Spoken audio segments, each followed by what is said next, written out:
Welcome to Expressions. Today we're going to chat with Ram Kumar. He's a 4th generation Kalari artist and has grown up in a Kalari household. He studied science, moved into the IT field before Kalari called him back. CV and Kalari is a chain of schools started by Ram's great-grandfather, CV Narayanan Nair.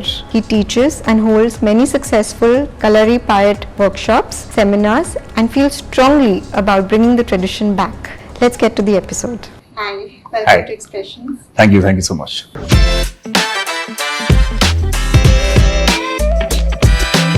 So, since Olympics just, has happened, Yes. do you think, I just had a question, do you think Kalari should be a part of Olympics? I remember way back, my grandfather had told me that his dream was to make Kalari into a sport and make it into one of the sports that been performed in Olympics and Commonwealth and everything. So that was his dream. But sure, as a sport, if you're looking at it, yes, I think if it is a possibility, why not? And so what is Kalaripayattu? Kalaripayattu. Yeah. So Kalaripayattu, it is a martial art form, but it does not really work in that normal way of self-defense offense. Like if we hear the name martial art, we'll automatically associate with taekwondo, karate, all these and mainly the purpose is for self-defense, right? But Kalari works with the principle where it kind of restructures your body to make it a little bit more fine-tuned, where it helps your body be more pliable and agile so that it can adapt to any kind of form. So if you want to be in sports, if you want to be in arts, Kalari can help you gain that certain kind of physicality. Discipline, of course. And with that you can experiment and work with it quite a lot. So a few things that we constantly work with is the articulation of the spine, because spine is our central nervous system, and the more we fine tune our central nervous system, your body will start reacting better. So the process is about finding balance, pliability, agility, strength, everything with the body, so that it can be used as a tool. And at the same time, because you're working your body in a particular way, it works with your mental health as well. So it helps you focus, be much more calm, take the right decisions, all that. So we would like to hear more about your great-grandfather, how he began, who was he? Can you tell us that? What I remember are basically stories that my grandfather used to tell me. And my great-grandfather, Veerashri CV Narayanan Nair Gurkal, he was one of the first people who modified Kalaripayattu art form and put it on stage and made it into a performing art. But with the performance, really long time back, he was awarded we call it Patam or designation. He was awarded the Veerashri Patam by the Queen Mother of the royal family, saying that you are not less than any of the valiant warriors that we have. So you are one of the person who should go into history. And so the Travancore family was the royal family. Okay. And I'm not, I don't remember the name exactly, but the king's mother, my great-grandfather had gone for a performance to the royal court, and there is where she gave him, because after seeing his performance, she was apparently mesmerized, and she gave him this designation that you are equal to all the warriors that I have seen. So that is why his name is mentioned as Veerashri CV Narayanan Nair, and it was a designation that only the royal family could give. So he is the first person who traveled abroad. He went to Sri Lanka to perform Kalaripayattu.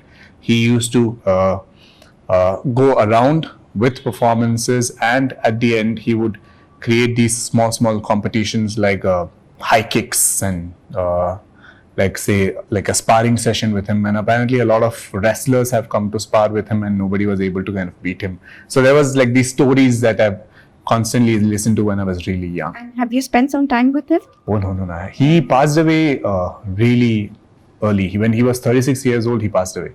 So that is one more thing. Like he did all these things before that particular age. Yeah. And he passed away also because of an injury. One of the performances where he did, I think, he tripped and he fell and he hurt his rib, and that changed into, like, I think, tuberculosis, and then he passed away because of that. So is it dangerous? I mean, is it like, would you say that generation today should do this, or will it hurt them? See, currently the form has evolved quite a lot. We have taken inspiration from a lot of other forms like fitness ideas, everything is there. So it can be used in multiple ways. At a point of time, because it was a martial art, Kalari is basically known as it's called Ayodhana Kala. Okay. It's a weapons art form. Right. And yeah, so when we are training initially, we train our body. So the first segment of training is called lethality, where you work your body in different ways and different levels to achieve flexibility, strength, balance, all that. And from there, it goes on to another segment called Koltari, where you work with wooden weapons. And then finally, it goes on to Angatari, which is metal weapons and improvised sparring. So yes, when you're moving on to weapons, it is dangerous because you can get injured. You're constantly working with different people. So it is about finding that balance and control rather than being able to give a blow or defend something. So there is a certain kind of danger associated with it. But to a certain extent, when you're training into it, that is also the exciting part of it. And how is it growing up in a family of this amazing art? The thing is, from one of my initial memory is me and my brother, when we would come down from our house was, like, the school was there, and on top of that where we used to live. And we would come down to go to school, and we would see these people like completely oiled up and practicing these amazing kicks where you can see their legs coming and tapping onto their chest, and they're doing these jumps where they're jumping up and splitting in the air and then all that. So when you see something so acrobatic and gymnastic, you are, like, as a child, you are drawn to it. And that is, like, I've seen people who are there in their 20s doing it really well. I've seen people who are in their 30s doing it amazingly well. I've seen people in their 60s doing it amazingly well. And I'm like, okay, so this is something that fine-tunes your body so that you can practice it at any age and become good with it. And one of the interesting things with Kalaripayattu as an art form is that rather than changing the body, the form also adapts to your body. So if you as a person want to work just with fitness, it can help you with that. If you want to make it into a meditative form, you can do that. If you want to get into weapons and train yourself into weapons to become a martial artist, you can do with that as well. So there are different aspects where Kalaripayattu helps someone. And how was the background set up? You know, when you said that as a young boy, you would see many people training. So was it very like, now you have all these gym studios and things like that, but how was the background and setup? Kalari had to be practiced in a like, I would say, a special arena. So most of the Kalaris, like the traditional format of Kalari, is basically the pit, we call it the Kalari pit, is dug into the ground almost 7 feet under the normal level, and then that is kind of thatched to make sure that it is strong, and that is where we practice because the temperature remains constant. So when you're getting inside the Kalari, it's never too warm, it's never too cold. So your body is in a constant state where you're constantly working with your body to kind of have that ideal temperature. So that way you're not overexposed to cold, you're not overexposed to hot heat, and you're also applying oil, which kind of creates this kind of a protection for your body, so that you're working from inside. Like it's more of an internal work than an external work. Yeah. So yeah, it's a special kind of arena that is made for the traditional practice. And is it followed even now? It is. It is. So most, if you see in Kerala, where like one of the oldest schools, they all have the same structure. It is dug into the ground, 7 feet into the ground, and created like a proper, say, 21 by 24 kind of a space, and from there it goes on. Okay. So I was reading that it was banned during the British era. Yes. Do you know why? There are a lot of stories that has come in, because at a point of time, there are stories where, like, when the British came down south, they were not able to go beyond the Malabar area because of the warriors there, and they were like completely stopped. At the same time, even when the Portuguese invasion happened, the Portuguese first came towards that Malabar area, or that port there, and like the warriors there did not allow them into the state, and they were completely defeated and sent. So there are so many stories that has happened about the warriors in Kerala and how they used this art form, and especially because weapons are used into it. That was one of the things. Yeah, and especially like the entire thing, how the British won over was divide and rule. And when during the British rule happened, they banned the art form. Anyone who was stronger, they were either like eliminated, and anyone who was owning a Kalari or had a practice of Kalari, it was completely shut down so that they can prevail. And yeah, to a certain extent, it did work.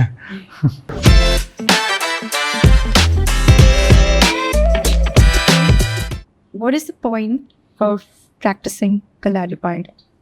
Point of, as in why we are doing? Yeah. How is it only for self-defense? How does one benefit? Why should one do this? So again, like how we mentioned, there are different aspects for the training. Kalari basically comes from this idea. It's mainly a tantric practice. Okay. And when I say tantric practice, the core value of it is to create energy with our body, expel that energy of the body so that we can create more. So it's like your body needs to almost be like an empty bowl so that you can create energy. And there's a certain kind of flow that happens. And if you are looking at the like specific methods in meditation, we talk about the Ida and Pingala, and the Sushumna Nadi is basically something that we like the Indian culture talks about how body works as a whole. So the Ida and Pingala are basically the masculine and the feminine energy. It is basically described as with the image of a serpent traveling through the central thing, and the Sushumna Nadi is supposed to be the spinal cord. So you create energy from the base of your spine to go up through all the chakras and then find salvation or enlightenment, all of that. So Kalari works with the same principle. One of the main deities that we follow in Kalari is basically the Shiva and Shakti, and it is depicted through this 7-layer idol. And on top of that, there's like a small lotus bud kind of a thing, which basically is the same thing. The 7 chakras, and you're reaching towards enlightenment. So the principle that works is to kind of create these patterns with our body to activate from our Muladhara, which is basically our pelvic floor muscles, and from there open up all the chakras to find ultimate balance with the body. So that is the process of Kalari.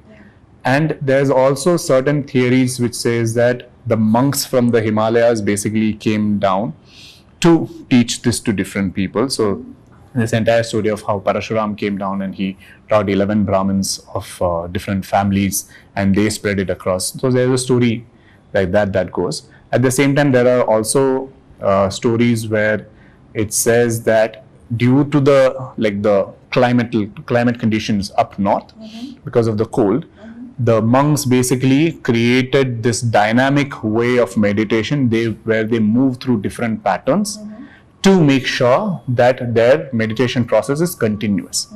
And that is also understood to be a certain segment of Kalari. Like the Metari thing that we are talking about, the aspect we are talking about, basically comes with the same principle. You make your body move through different levels and layers to find this ultimate balance with the body.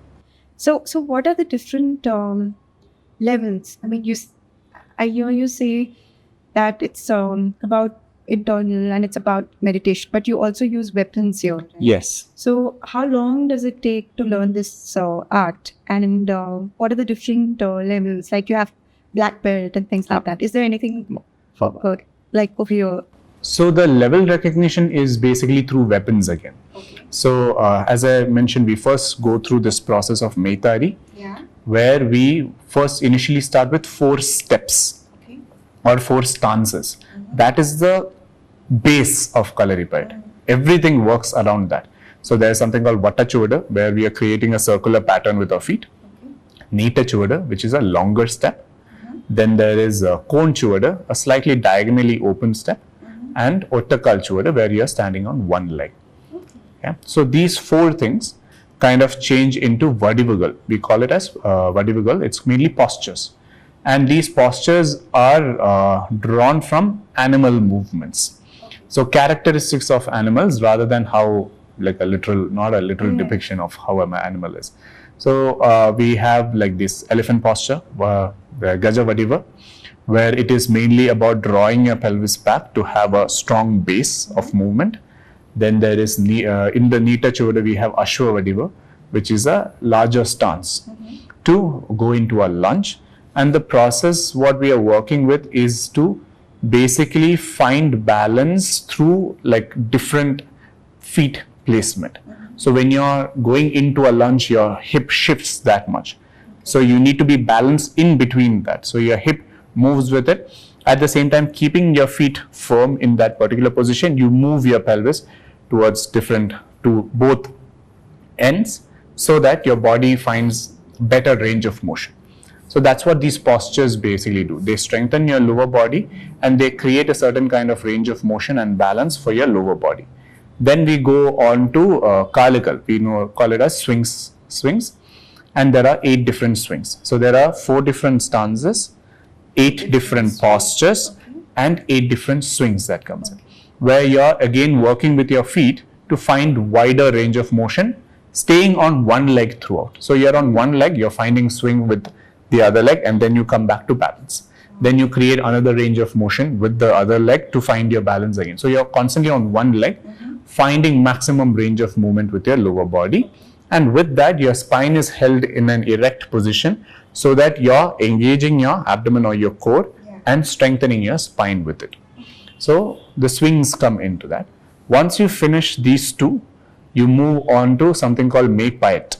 So it is basically a combination of all the swings, all the stances, and all the postures. And we create this combination of movement where you constantly travel through different levels.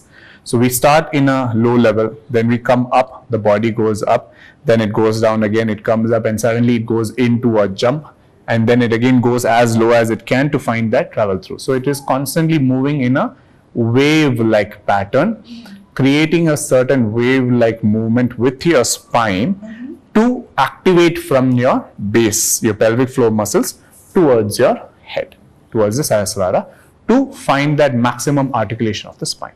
Which is it moves to the weapon. Yes. So once you have this, yes. Okay. So there are 4 stances, 8 different postures, 8 different swings, and 13 body sequences. Okay.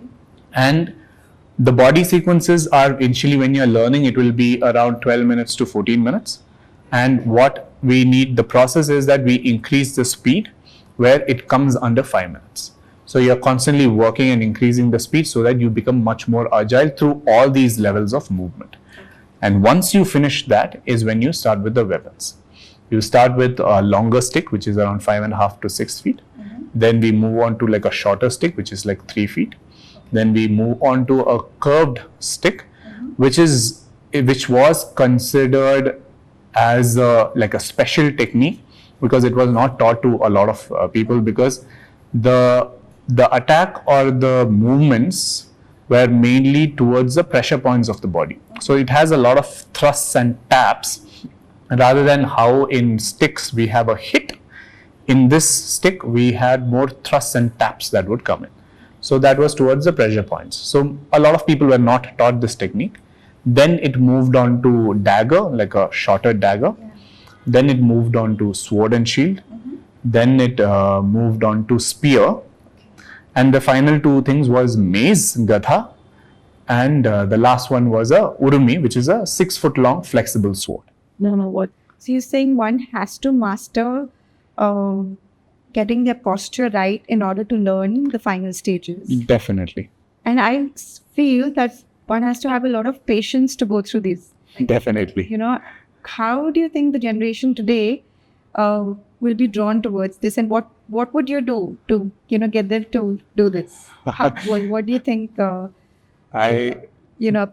will you make them join this art? I actually don't have an answer for that. Because see, Kalari as a system, it's more like a lifestyle. Yeah. You start really young so that your body it gets into your system. Yeah, it gets into your system, and then you're able to follow a certain rhythm with it. Because in today's time, people are so busy and so it's fast moving, right? Yeah. This requires a lot of patience and it does. Yeah. The thing is that if you're looking to learn Kalari as an art form, then you have to go through this entire process, because at the end of the day, the process for every art, and if you need to master it, is the dedication and the time that you need to spend with it. And to have that kind of accessibility to Kalari as an art form, we would easily have to spend around 10 to 15 years to stick with the form. And you did that? You started when? I did. I started when I was 6 years old. Okay. My training started under my grandfather. Okay. And when my grandfather passed away, I started training under my uncle. Okay. And then after that, I started experimenting with my own stuff and then moved on. So.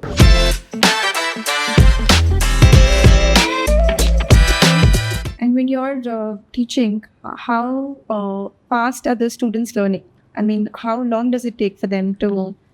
It depends. Some people who have background in movement or sports, they catch on to it really fast. Okay. Because like how we mentioned, Kalari works according to how your body is. Yeah. It does not force you to change the anatomical structure, but it can help you make yourself feel lighter and better. Yeah. That is one thing. But at the same time, if you are looking at it from a very fitness point of view, it can work with that also, because we have a lot of lunges and squats and movements with the arms that come in to create a certain range of motion. It does not help you like how a lot of people expect. People go into gym for fitness, but also they expect to look a certain way. So there's this thing called aesthetic fitness. Your body looks in a particular way when you go to the gym. You're pumped up, it's kind of sculpted. It is a very, I would say it's a very Greek idea, because there when they used to make sculptures, they had this thing of everything is like properly shaped and stuff. But fitness does not really mean that. Fitness as a whole means that your body needs to be functional, and you need to be able to use your body in a better way.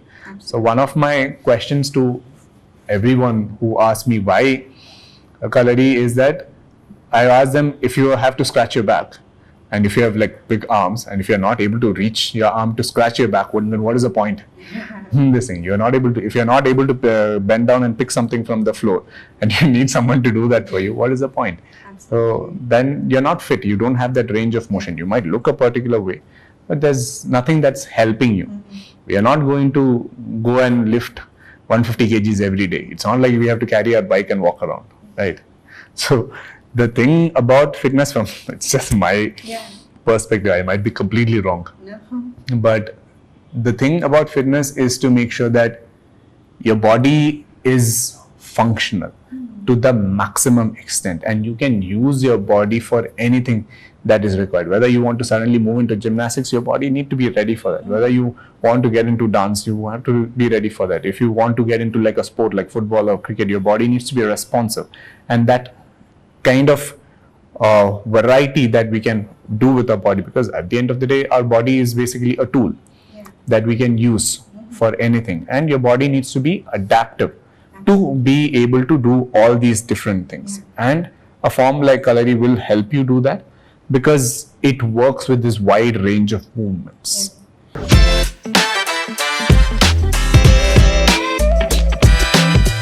And what are you and your contemporaries doing to revive this? So currently there is a certain kind of, like, the structure is a little bit problematic because with performance, as performance has evolved, a lot of things has changed in the idea of how people view the art form. So right now, if you see, a lot of people incorporate gymnastics into the art form rather than controlling or finding that balance and control with the body. So like if you see some, like if you check on YouTube, you will see people doing, like, say, somersaults with sword and shield, and maybe using like that urumi, and then they're whipping the urumi and then suddenly they go into a backflip. All these things are there, but that is because of like the popular demand of seeing something fascinating by people. In the earlier training, that was not there. A certain few elements of jumps were there to make sure that your body remains light and you have a certain kind of elevation. Like, say, for example, in sport, high jump or long jump has been there. So you can use these jumps for that kind of an aspect. But doing somersaults, doing maybe a cartwheel, all these things were not part of the core training. What happens is that when you incorporate these things, there's a certain kind of fascination, but there is also a possibility that you might get injured faster, because if you're not training a particular technique in the right way, then you're basically putting a certain load on your body, and that can make your body a little bit vulnerable. In Kalari, why we work from that base grassroots movement of stances to postures to swings is that your body becomes much more pliable so that it can be adaptive. Yes. So one of the things that I've always been mentioning to people who have been working with me is to give importance to the basics properly. Right now, certain places are more oriented towards competition, and because a certain kind of competition exists, a few people are trained in a few techniques to go and participate in competition. So that is basically like this, like there's this culture of rather than understanding and going into the form, you just focus on the performance of it. So like really young people who are in their teens and 20s, they're taught a few things where they can just do that segment really well, so that they get a certain kind of accreditation, and the school has also certain kind of accreditation, then rather than going through that entire process of learning.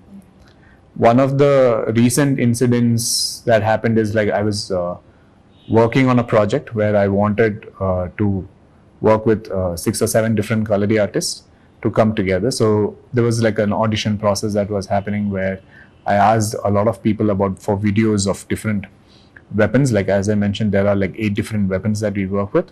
So most of the people who responded to me said that we know just this one weapon because we were trained in only that weapon, so that we can compete and go and compete in that particular weapons category.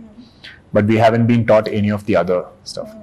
And then that was something new to me, because I did not understand or expect that, because without learning the first weapon, you can never move on to that thing. So that idea of finding that flow and rhythm with each and every weapon is not there, and it's like there's a certain kind of crash course happening. You want to learn sword and shield, you learn sword and shield, and then you go and compete for it. That does not help in the longer run if you're looking at it, because the structure is set in a particular way so that you can have the right balance and control with all these weapons. So if you're going to deliver a punch, it's not about just going through with the punch and hurting you and the other person. If you are able to stop your punch and control it, that is what we require, because with the amount of chaos happening all around us, all we require as people is a certain kind of balance. And this art form, when you're going through its proper channel, can give you that balance. But if you're not going through its channel, it can be chaotic as well. Because when you see weapons, the first thing people notice is the aggression that comes. But Kalari, the entire concept of Kalari is not about aggression, but it is about controlled aggression. And that is a huge different, like completely different thing. We see that none of these old, like Gita, yoga, schools are adapting and including that in the curriculum. Do you think even Kalari should be included in a school's curriculum? Definitely, there was, like in between, there was a movement where a lot of schools in Kerala were opening up Kalari classes in the schools. But then it did not really sustain. Why? I don't know. It can be multiple reasons. Like a lot of people, like how I said, when you're training through a certain process, you spend around 12 to 15 years learning the art form. And once you learn the art form, then the next process is basically your teacher, your Gurukul, basically tells you whether you're ready to teach. That is why, like basically, if we, the earlier education system, which was the Guru Shishya Parampara that we had, where you go into a certain space, a Gurukulam, you learn something. And from there, the teacher will guide you to what kind of aspect that you want to. If you want to be a performer or if you want to be a teacher, they will help you with that. And Kalari has that kind of a system where, like, externally, if you're looking at it, the teacher is the someone who needs to basically guide you to become what is next. But the time, like as you said, like when most people do not have that time to spend like 12 to 15 years of their life just going into, which is one of the major drawbacks with the art form if you want to become a Kalari artist. That is why right now there's a change in the aspect where it is being used as a fitness routine. Like in a lot of my classes, I get people who are in their 30s or 40s and 60s coming to me saying that they want to be just functional. They tried a lot of different things. It did not work. There were injuries happening. So how can we have like a better functioning body? And we work through a certain process where we work on strengthening the skeletal muscles rather than the larger muscles. And then their body becomes much more functional. Like I have a student who's in her 60s who started trekking after coming into my classes. So she's going for trekking and now she wants to go into mountaineering. That's and all that. Yeah. So like you can work with specific aspects of the art form to create that pattern for them.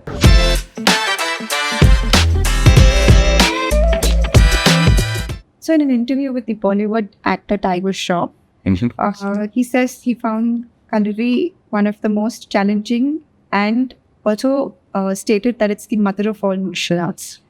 What do you have to say for that? See, there is a certain depiction that is coming across right now. So a lot of people in Bollywood, say Tiger Shroff, Vidyut Jamwal, these people are talking about the art form. But most of, like some of the ideas are something that we work with, but I don't know whether, like some of the ideas are something that I've never heard of or I've never experienced. So I don't know how to comment on it. But like if you're talking about mother of all martial arts, I don't know whether there's a factual representation in that case also.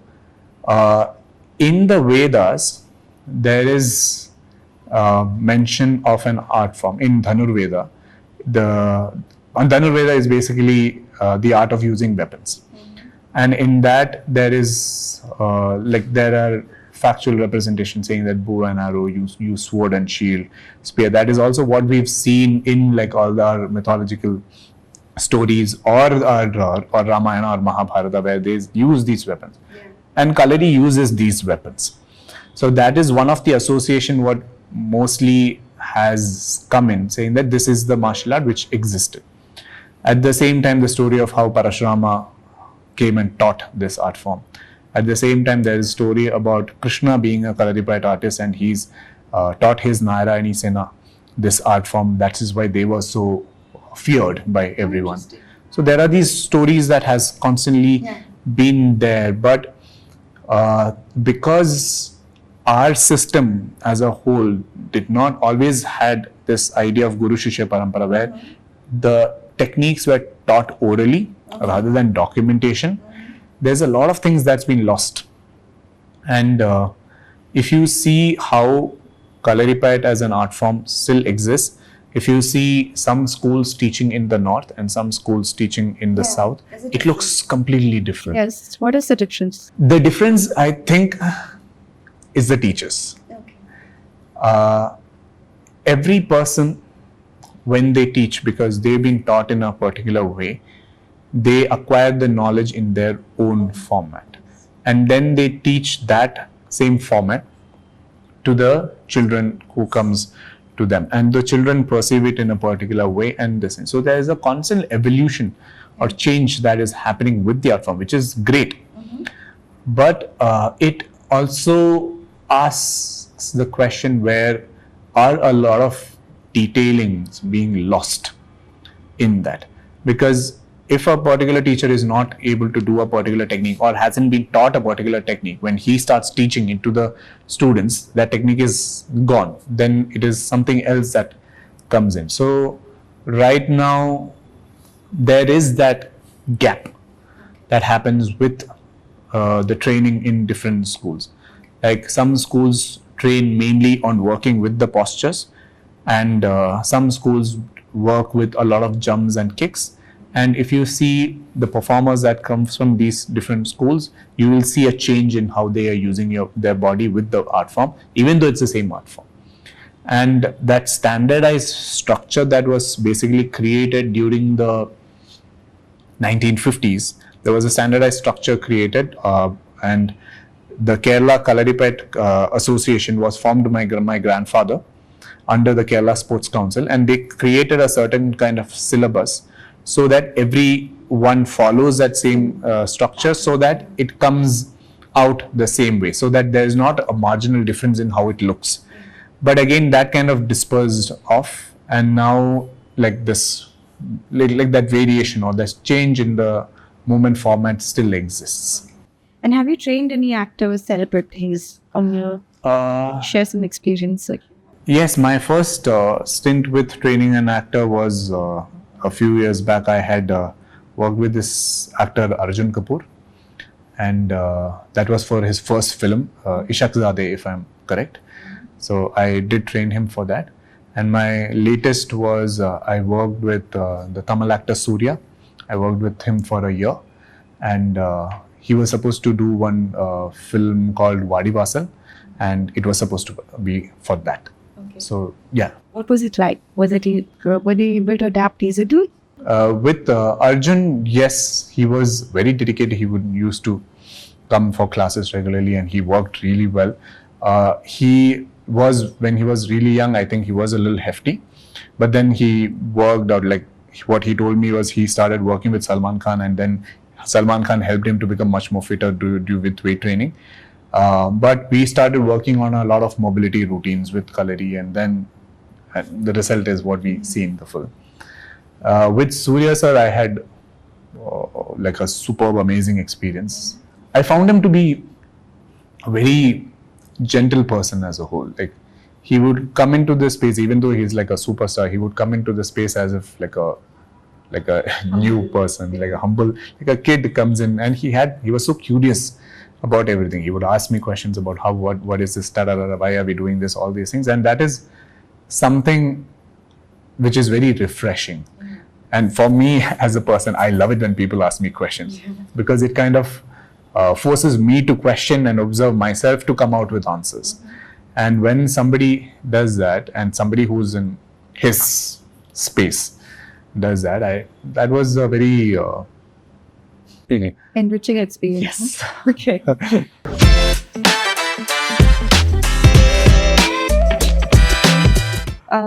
One slap of Kalari could destroy a eardrum, right? Yes. Can you elaborate on that? Does it beat all kinds of martial arts? I mean, does this say that?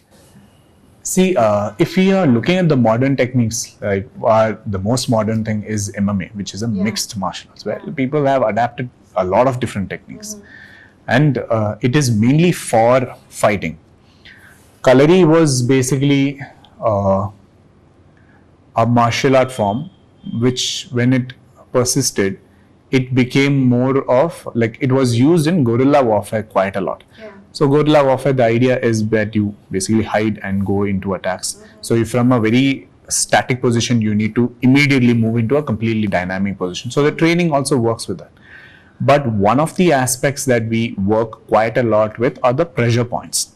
So how it is said that there are 108 pressure points in our body. In Kalari, there are techniques which works as an offense or defense towards these pressure points. So the pressure points are used in treatment as well and in the training, practice training as well, so that when you are applying a hit or a thrust, you're going basically aiming towards these pressure points, and these pressure points are basically neural junctions, and these neural junctions control your motor functions as a whole. So that is where some techniques will be able to kind of paralyze you, and some techniques will help you revive you as well. So there's like, so we say as tatt or prayogam. For every prayogam, there is there is something to apply it, but something to alter it also. So if we are using a certain pressure point to paralyze someone, or maybe paralyze one side of the body, there is an opposite to it to revive that entire thing. So basically everything works with the neural junction. So there are these techniques that comes in, like we work on a lot of specific techniques when we are doing like bare hand fighting ideas or fighting techniques, to apply these pressure or these hits towards the eardrums, towards the throat, towards the sternum, towards your navel, towards your nabhi, towards the side of the knees, all these things, because the neural junctions basically work there. And that is where this technique of if you know the proper marma points, you can work it in a way where you can completely destroy someone or you can completely revive someone. So I'm not clear because it's an art. Do you have to touch these pressure points? Or can you? Yes, ideally, yes. You have to create a certain kind of pressure onto these pressure points to kind of block. It's like a. So that's another treatment. It's not like you're doing when you're learning Kalari, you go through this. No, so when you're learning Kalari, you basically find that body training. Once you're finished with all the weapons, then the teacher basically decides whether you're ready to go through that. It's like applying a block. So if the water is traveling through a hose and if you just squeeze it, the water just stops. So then there is no more flow, right? And our neural junctions or our nerves are basically pathways for our body to function in a better way. As long as these pathways are clear and clean, everything functions properly. But when there's a block that is happening, like when we have certain injuries that happen, injuries happen with these blocks.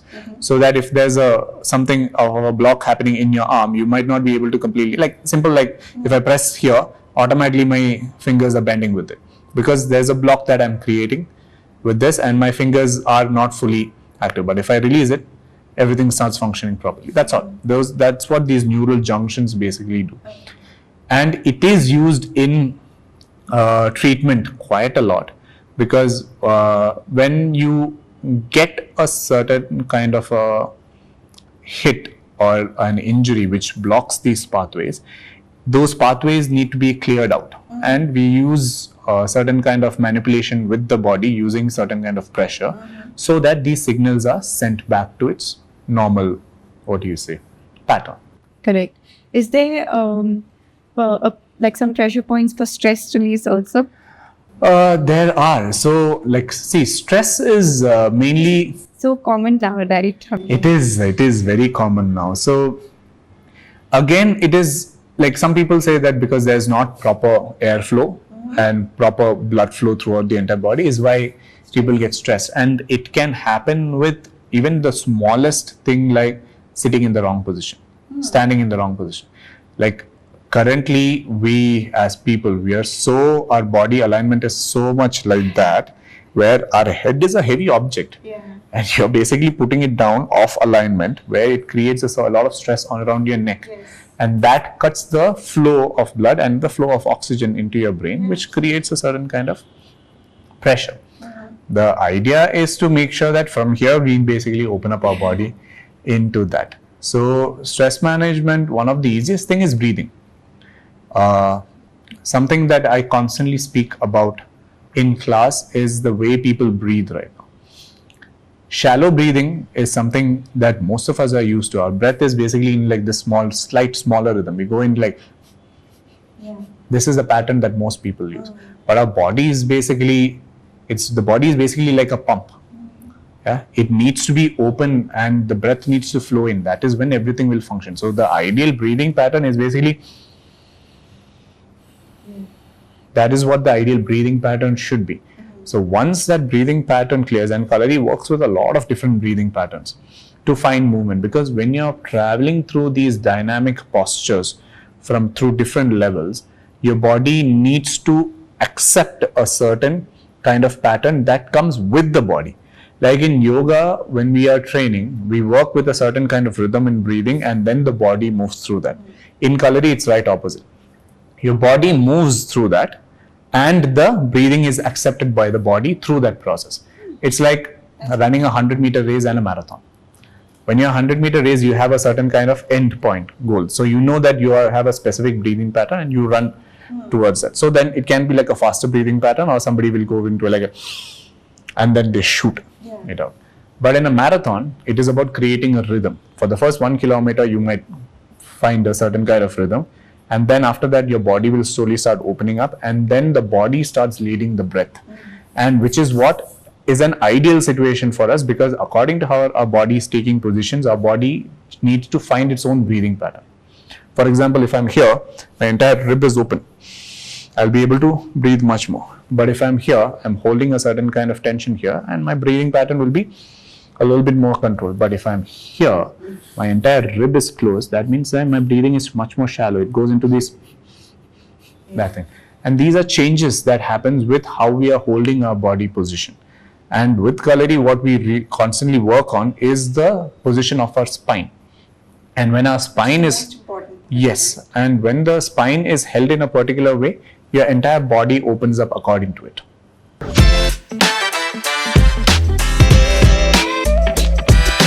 What's the connect between Kalari and Kung Fu? And I read that it's Kalari that had led to the Kung Fu subject, right? See, there are again a lot of beginning of this. Yeah, again a lot of conflicting stories that comes with it. If you ask me whether there's a factual representation, I do not know. But there are stories of a monk named Bodhidharma who was supposed to be from the northern part, traveled towards China and taught this art form and treatment to different people. So if you look at it, there are stories which say that okay, Kung Fu came from Kalaripayattu. The idea of acupuncture and acupressure came from the treatment system in Kalari, because it works in a lot of similar ways. But there are also, like, apparently the 13th temple in Shaolin is named after this monk called Damo, which is basically, people say that that's Bodhidharma, and it is as reverence to him. So that is where a lot of these connects are made, saying that okay, Kalari is the original martial art form and Kung Fu came from that. But again, like, there are no documentation saying that this is what it was and how it is. There are certain again similarities in movement, because Kung Fu also works with a certain kind of flow. Kung Fu and Tai Chi works with a certain kind of flow, and the same flow comes in Kalari as well. And the training is not to kind of find that stiffness with the body, but to find that softness with the body as a whole. And that is where there's a lot of talk saying that okay, Kalari is the original martial art form, and Kung Fu or Tai Chi came from that. Is there any black belt or something for this? Weapons again, like the categories are basically marked during weapons. Like so, when if you're doing all the weapons, and if you're so the process of Kalari works with training as a student, training as a teacher. So we have this concept of all the students basically start from the east, and the teachers stay on the western side. So it depicts the rising sun and the setting sun. So the sun rises from the east and goes and sets in the west. Like that's how a student starts from the east and finishes in the west as a teacher. So once you finish all the weapons as a student, then you train to start to become a teacher. You need to learn everything from the other side. So these are all codified sequences that is choreographed and taught to kids. So you learn the entire sequence structure, the choreographed structure from one side. Once you finish all the weapons, you move on to the other side and you start from the first weapon again, and then you learn how to teach. So that takes another 3 to 5 years. So as a whole, we are basically looking at somewhere from like 15 to 18 years of training. And once you understand how to train someone with all the weapons, is finally it says that okay, now you're ready to be a master or a teacher or a gurukul. So the levels are basically categorized by using these weapons. So the like how a black belt or a white belt or a red belt, like whatever is there, the which weapon that you have been exposed to or you have been taught is what marks whether how senior you are or not.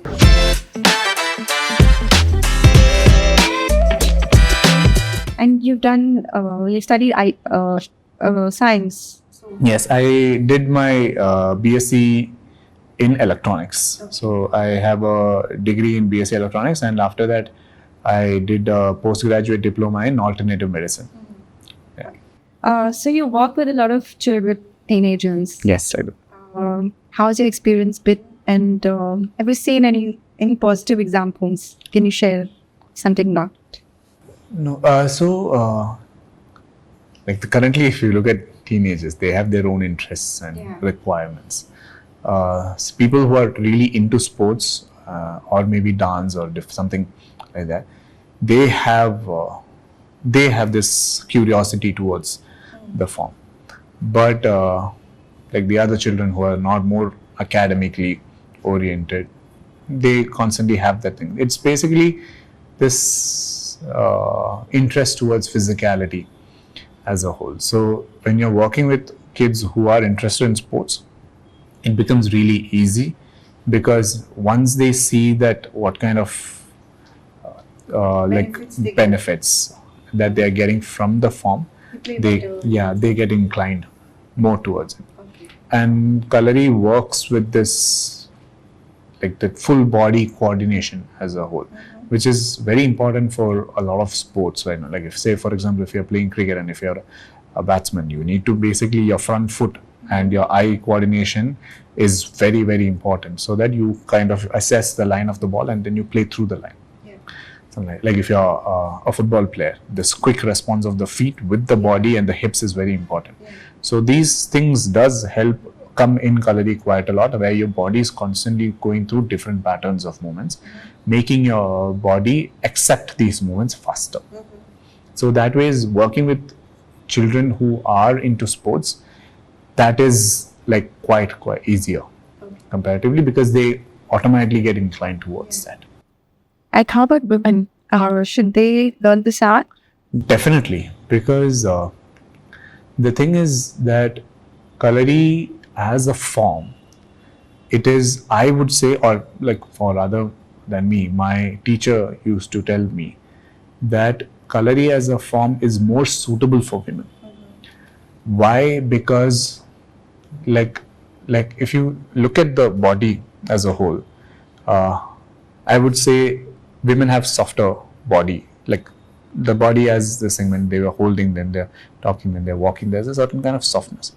And men always have this thing of holding a certain kind of tighter posture.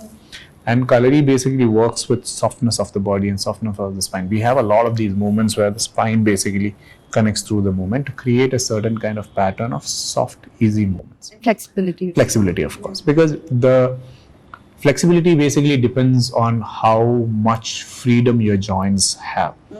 If your joints have that maximum functional movement with the proper functional active range of motion, then your body automatically will become flexible. But there are certain people who are very flexible. That means that they are actually losing out on a lot of strength. Flexibility alone can create a lot of injuries because you will overuse your joints. But when you are able to actively hold these joints to have an active functional range of motion, then your body is strong. At the same time, it's flexible also. With a lot of postures that we do, we work a lot on pelvic area strengthening. So the muscles, your pelvic floor muscles, your abdomen area, all these things we work quite a lot on strengthening and finding that grounding, which I think is very important for women as a whole right now. Because like as a general thing, like the pelvic area for women is actually weaker. Or I would say it needs to be strengthened a little bit more. And what happens is with Kalari, when we are going through these postures, we are constantly activating through those muscles to make sure that the pelvic area remains stronger, because your pelvis as a whole works as a gate. Yeah, so your hip flexors finding the opening, and when the pelvic area has the strength and the flexibility to move, everything, every aspect of the upper torso and your lower torso are basically open towards much more functional movements. So Kalari works like for, if you look at the skeletal structure, there's a certain thing called center of gravity in it, which is mentioned under or right above the pubic bone. And Kalari basically works that as the central point. When we say core, usually in a lot of fitness routines, core is basically the abdomen. But in Kalari, the core is much more lower. It's under your navel, and that is like the junction that we mark where each and every movement is originated from. For example, when we are sitting down from a standing position, we don't sit straight down. We shift our hip, and then we adjust the body to sit. If we are standing up from here, we can't stand straight up. We need to shift our body forward. That means that the movement is originating from the base of the spine, and then we come forward. When we are walking, we have to shift our weight. We can't walk flat. We have to shift our weight onto this thing. That means that the pelvis is shifting onto the balancing point, and then we are shifting forward. So everything is connected to this point, which acts as the fulcrum or the axis, and the movements are basically originated from there. And that is a concept that we work with quite a lot, and that is right the center of the pelvis. How does this empower a person mentally, and how has it changed your life as a person? The thing is, what Kalari basically does is that it forces you to observe your body quite a lot.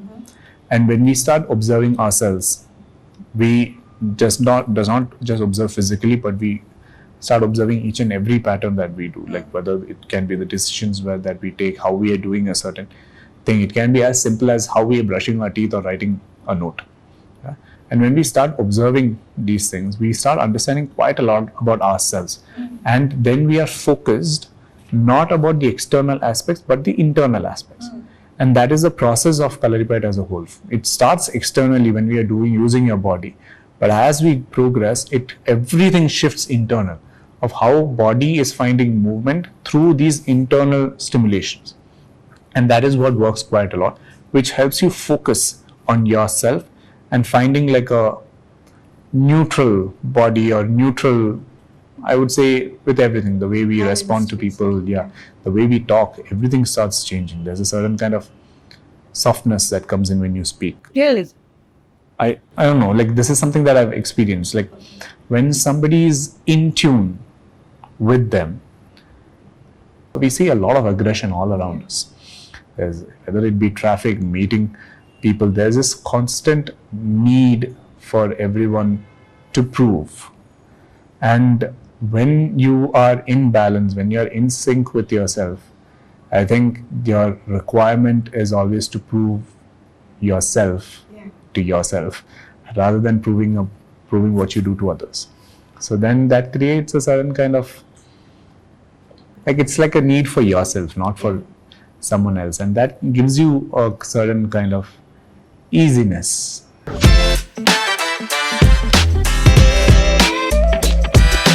So has it changed you? How were you before and after COVID?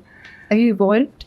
So during my initial training, when I used to see this like exciting, extravagant idea of movement, I was a very short-tempered person. Okay. Like when you go into school, like even when like there's this thing of when you meet your friends, you're training in Kalari, so you will be this thing, come, like we'll do this thing, we'll fight, whatever, all these things come in. And that as like a teenager or like in college, that has happened to me as well. But as you progress into your training after a particular point of time, and for me it happened pretty late, I would say. This happened when I was like in like my 20s and something, when I like suddenly this one day this requirement of starting to observe myself just came in. And like how my teacher would say, like for some people it happens too early, so early, for some people it will happen very late. And when that kind of kicked in is when I started observing myself quite a lot. And then like when we start understanding certain things about ourselves, it's like a self-counseling happening, and then you kind of try to create this pattern where you want to be comfortable. And when you want to be comfortable with yourself, like a lot of things change. So you're not short-tempered now? No, I don't think so. I hope so. And what are the etiquettes and discipline one needs to follow for Kalari? So there is a certain kind of spiritual aspect. Do you bow you? In Kalari? Yeah. Yes. So in our tradition, bowing is basically, it's not to see yourself in a lower level, but it is basically to accept the person in front of you. Okay. That is what we do. Or another thing is that when we are getting into a space, when we do like a namaste, the idea of namaste is basically finding a balance with yourself. That's all it is. Yeah. And it's like for me, I do this quite a lot. Like this thing, because it is basically a gesture towards, okay, I am accepting you as a person. Simple. And that is what we all require as people. And when you are initially training in Kalari, what happens is that when we step into the arena is considered as a spiritual place. It's like a temple, because there, at the end of the day, there are deities. There are these Shiva and Shakti's depiction. There is Ganapati. There is all the lineage of all the teachers who has come in front of you. You are basically accepting all their wisdom, and we are shedding all the ego and arrogance. That's why when we step into the space, we touch the floor, we keep it on our forehead, and then we go ahead. And one of the sequences that we do, we call it the Putarathorel, or the Paying respect? Paying respect, yes, salutation. That is an entire sequence where the body is made into a space where it is accepting each and everything around you. At the same time, you are submitting all the emotions like arrogance, ego, everything. You're giving all these things up. So it is to kind of find that balance. In our system, we say the feminine side is the accepting side, and the masculine side is where the ego takes over. So we have a lot of movement where we use our left arm to kind of connect with our body, where we are accepting everything, and a lot of movements with the right arm where we are submitting all the emotions or the ego and arrogance in us to the space, and then we come into this neutrality where we join both together, and then we reach it towards the deity.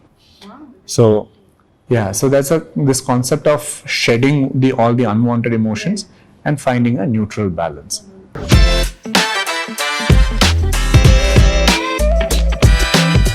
And how do you assess or track the progress of your students? Like, again, it is basically with how the teacher views the student. Some kids who have a certain, like my teacher used to say that if there are 100 children who are coming in, only 5 or 10 kids will be able to excel in what they're doing in Kalari, because there is a certain kind of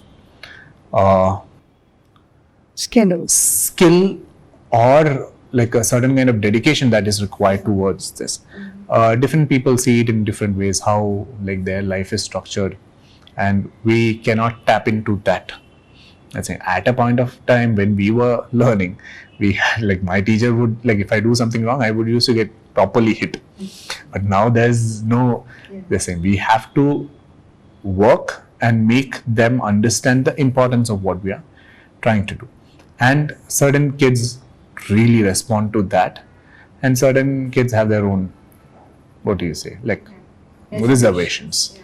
Yeah, so that happens. But progress basically depends on how physically they are responding to the form. So like there are certain aspects, like when we are doing a swing, the ultimate thing with the swing is that your leg needs to be completely properly in a 180 degree where your thigh is touching your shoulder. So you need to get into a full range of motion there. When you're holding a particular kind of posture, you need to be able to control your breath and stay in that posture at least for a minute without shaking. When you're going into a lunge, your hip and your spine should come in the same line as the back leg so that your entire body is held in one single straight line.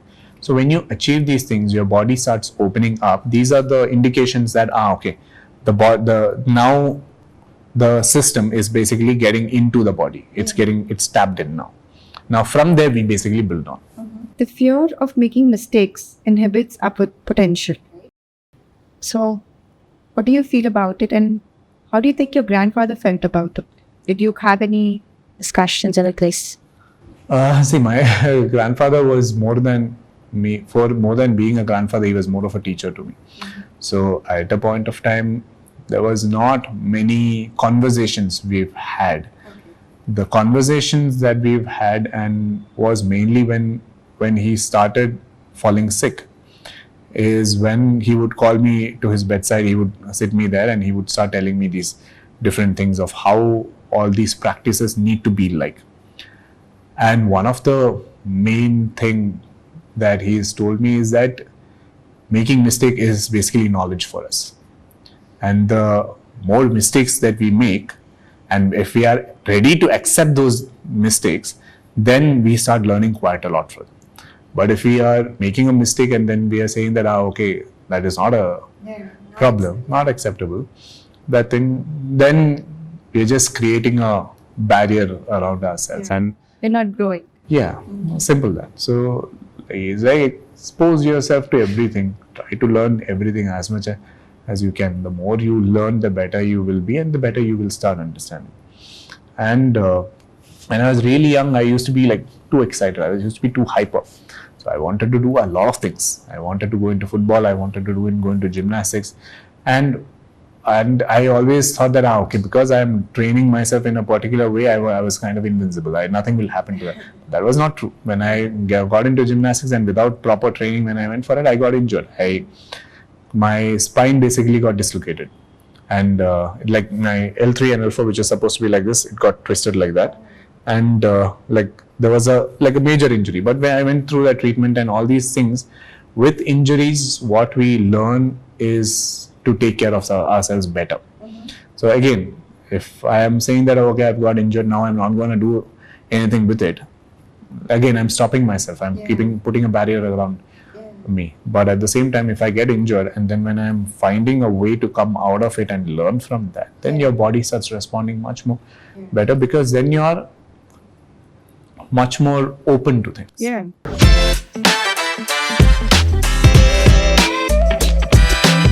So tell us more about this Ayurveda Kalari Marma treatment, right? And like you said, injuries. Does it help in making a person completely recover from their injuries because of the pressure points? So is there any example of any person who has kind of completely recovered? Yeah. So what the treatment basically does is, like as we spoke about, the neural junctions, and when the signals are not passing through properly, that is one of the main reasons why these injuries happen. And the thing is that when that is cleared, our body is basically like a piece of cloth. Yeah? If we are spread it out properly, it's nice and clean and all. But if we crumple, it's crumpled. But now, now if the crumpled cloth, if you are again spreading it out properly, it's again neat and clean. It's as simple as that. So when there's an injury, what happens is, what the treatment in Kalari, we call it Kalari Chikitsa or Marma Chikitsa. What it does is that it clears these pathways properly so that the signals are properly done. Like it's being transmitted properly. It is painful. Yes, it is.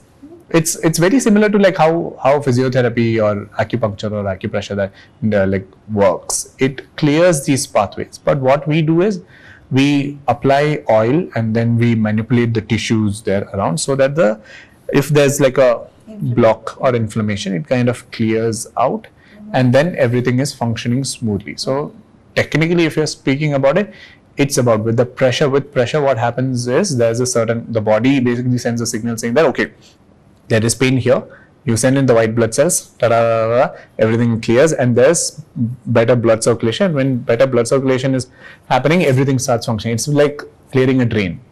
When a drain is blocked, we pump it out, right? And everything flushes out, everything is clear. It's the same process that we do with external manipulation. Is that the structure is. Once that happens and once the body is revived, we need to re-strengthen it because the muscles and tissues need to work. Yeah, our body is functional as long as our muscles and tissues are properly functioning, and if it is not active, then we go into that stagnant mode. So we need to constantly keep it dynamic. The more we keep it dynamic, the more work it is done. The muscle endurance basically starts kicking in, and then you progress forward. There have been incidents like I've seen a long time before. My grandfather had treated this one person who was who owned a textile mill somewhere in Coimbatore. And he came to Trivandrum, and when he came in, he was in a wheelchair. His both legs were not functioning. He had some spinal injury. We have this treatment system called Urichil, which is a full body massage, where one person basically is using their feet to kind of put a certain kind of pressure into the body to clear out all these blockades. And I think almost a month and a half or maybe around 2 months, this person who came in a wheelchair was actually able to stand. He was able to stand properly, and then he was able to, with support, he was walking out. Now that means that the blockages has been cleared. Now he needs to basically work to strengthen, because at the end of the day there is loss of muscle that happens when you haven't used a certain part. Like say for example, when we have a broken arm and if we put a cast, we are not giving it any kind of movement. So there's muscle loss happening. These muscle loss that has happened needs to be regained. Yes. That is when your entire body becomes functional again. So after the treatment, if you are asking me whether the treatment makes you properly functional again, no.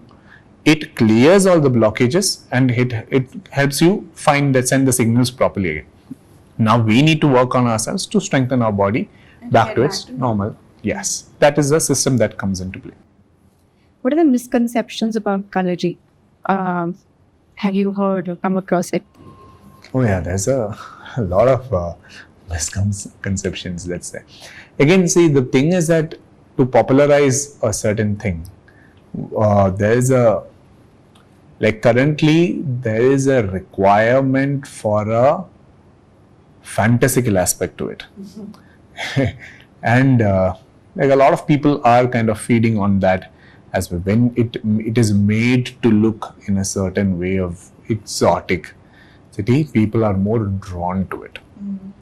And with that, there are a lot of notions saying that, oh, you have to train your body in this thing, you have to go inside the snow and sit inside the snow for a long time, or you have to jump into the water and stay inside the water for 3-4 minutes. And these kind of elements come into play. But the thing is that some people might be able to do that, and that is because they have trained their body in a particular way. And if you as a normal person thinks that okay, I can go and put all the snow around me and go into a meditative pose, you are going to have a stroke. Yeah. That is what is going to happen. Or if you think that I can jump into the water and hold my breath for 3 minutes, you are basically going to drown. Yeah.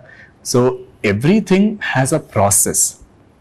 You train yourself through that process to achieve this thing. It's like learning a language. You can't without learning the alphabets, you can't write words. Without writing words, you can't make sentences. Without sentences, you can't write a paragraph. It's as simple as that. If you don't have the basics right, you will suffer at a point of time. I also read that a lot of Westerners are adapting this. And so it's called Kalaripayattu, Kalaripayattu, yes. not piety. No, it's not Payattu. That is because I think when people come in, like it is like, especially for Westerners, there's this need to kind of structurize it a little bit. For us, there is a lot of philosophy around a lot of our practices. They need to this thing. So once you structurize it, what happened is like the spelling of Kalaripayattu became as Kalarippayattu. So because in Malayalam we say it as Kalaripayattu. Yeah, because in like as a Malayali's way of speaking, we say bottle, glass, table. So it became Kalaripayattu. And one of these Westerners, they basically wrote it as Kalaripayattu. If you're looking at it in that way, then all the names, all the spellings should be changed. No, it should be like for a chair, if it's chair, it should be Chairu. It can't be the same. So it's as a whole, it's like making fun of a Malayali's accent. Yeah? The actual name is Kalaripayattu. That's it. So Kalari is the arena where we practice. Payat is physical movement or a practice that we are doing with our body. That's all. So it's Kalaripayattu, not Kalaripayattu. Thank you, Ram, for coming to our podcast. It was a pleasure talking to you. And I hope all of us have got a lot of insights into the world of Kalaripayattu. And thank you for watching Specials. Thank you. Thank you so much. It's my pleasure to be here.